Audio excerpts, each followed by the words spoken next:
Wherefore be subject to the powers that be, until he reigns, whose right it is to reign, and subdues all enemies under his feet. So this is very much a give unto Caesar what is Caesar's kind of idea here. But this is very direct and straightforward language here. Let no man break the laws of the land, for he that keepeth the laws of God hath no need to break the laws of the land. The other verse that kind of comes to mind is my kingdom's not of this world. Meaning you can obey the spiritual laws regardless of the political environment you're in. That's the concept. So if you're in this country or that country and the laws are different, so be it. Live according to them. And if you are living in the true spirit of, in accordance with spiritual law, then you will subject yourself to local governmental laws, whatever they may be. And that's just part of the humility of being a disciple of Christ, is you accept that there are perhaps unrighteous powers at be in the world. There is oppression that may be happening, and we just let it, do your best to prevent it, to put end to wickedness in the world. But we are in the world, but not of the world.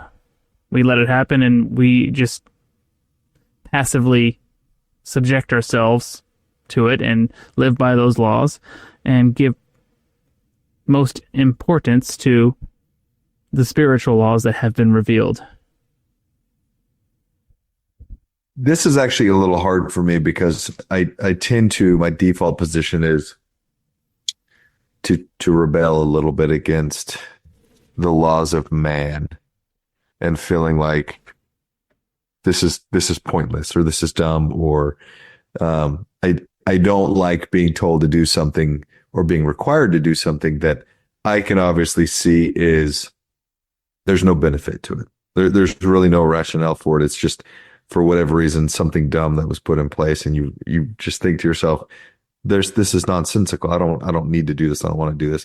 So this is really hard, this concept of like, hey, you just like I read to it. I read in the New Testament where they're complaining to Jesus about all the taxes, and I'm like, I get it. This I can totally vibe with that. But here's the flip side to that, though.